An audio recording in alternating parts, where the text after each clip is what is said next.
नमस्कार किसान भाइयों, आपका एक बार फिर से स्वागत है STR खेती में। दोस्तों आज हम बात करने वाले हैं धान की नर्सरी हम कब डालें और कैसे डालें, क्योंकि कुछ बातों का हमें ध्यान रखना है, तभी हम स्वस्थ और अच्छी नर्सरी तैयार कर सकते हैं। तो कब डालने की यदि बात आती है तो आप जानते हैं कि धान की वैरायटियाँ 3 कैटेगरी में बांटी गई हैं। देर से पकने वाली, मध्यम अवधि में पकने वाली और शीघ्र पकने वाली।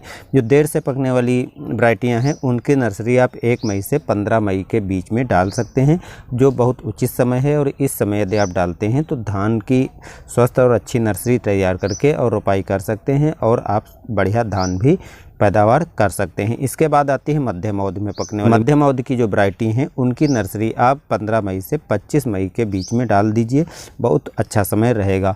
शीघ्र पकने वाली जो वैरायटियां हैं ये कम समय में यानी 100 से 125 दिन में पककर तैयार हो जाती हैं। तो ये वैरायटी की नर्सरी आप जो है 25 मई से और 10 जून तक आसानी से डाल सकते हैं, जो बहुत अच्छा समय माना गया है।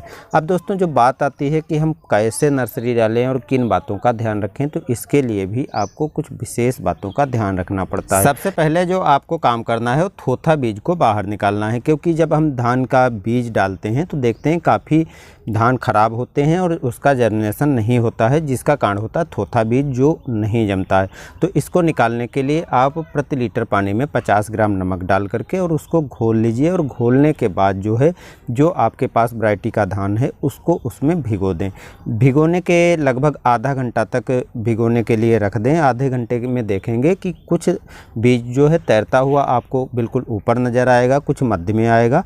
तो इस सब को आपको बाहर निकाल देना है। जब आप बाहर निकाल देंगे जो थोथा बीज है, वो ख़राब बीज जो इसका जर्मिनेशन नहीं होना है वो निकल जाएगा और इसकी जगह पर जितना बीज आपने बाहर निकाला है दूसरा स्वस्थ बीज इसमें बाद में मिला दीजिए। थोड़ी मात्रा बढ़ा करके आप बीज को पहले से ही डाल दें तो ख़राब बीज निकल जाएगा, जिससे जब आप नर्सरी डालेंगे तो जर्मिनेशन काफ़ी बेहतर होगा।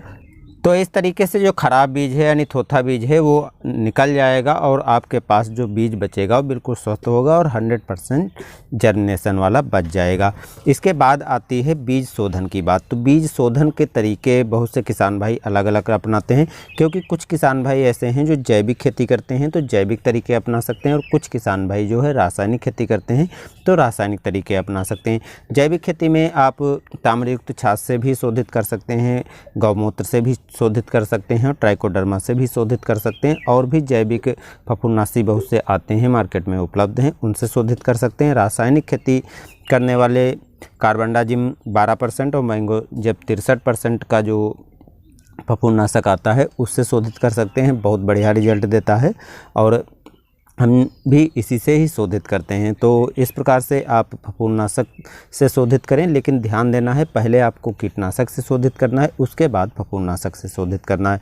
तो रासायनिक खेती करने वाले कोई भी एक अच्छा सा कीटनाशक जैसे थायोमेथासम है उसका यूज कर सकते हैं या क्लोरोपाइरीफास का यूज कर सकते हैं। इसी प्रकार से जो जैविक खेती करते हैं, जो घर में कीटनाशक तैयार करते हैं उसका यूज कर सकते हैं, नीम ऑयल का यूज कर सकते हैं। तो इस प्रकार से आप शोधित कर लीजिए और शोधित करने के बाद आपको इसको ढक कर रख देना है, यानी थोड़ी देर लगभग 24 घंटे तक ढक कर रख दें, ऊपर टाट का बोरा डाल दें। उसके बाद देखेंगे अंकुरण हो जाएगा। अंकुरण होने के बाद फिर बाद में इसको निकाल लीजिए और इसकी जो है आप बुआई कर दीजिए। तो इस प्रकार से दोस्तों जब आप ये तरीके अपनाएंगे तो निश्चित ही अच्छी नर्सरी जो है तैयार होगी, और जब अच्छी और स्वस्थ नर्सरी तैयार होगी तो आप जब उसकी रोपाई करेंगे तो स्वस्थ पौधे भी तैयार होंगे। और एक चीज़ दोस्तों आपको ध्यान रखना है कि जिस खेत में आप यूज कर रहे हो यानी नर्सरी को डाल रहे हैं उसमें जो है आपको कुछ विशेष बातें करनी हैं। यदि आप कौन कौन से काम करने हैं इसके बारे में जानना चाहते हैं तो हमें कमेंट में बताइए, हम वो भी जानकारी का वीडियो जल्दी ही आपको लेकर आएंगे। तो दोस्तों जानकारी पसंद आई हो तो वीडियो को लाइक और शेयर ज़रूर करिएगा, और चैनल पर नए हैं तो सब्सक्राइब कर लीजिएगा। मिलते हैं नई जानकारी में, तब तक के लिए दीजिए अनुमति। धन्यवाद।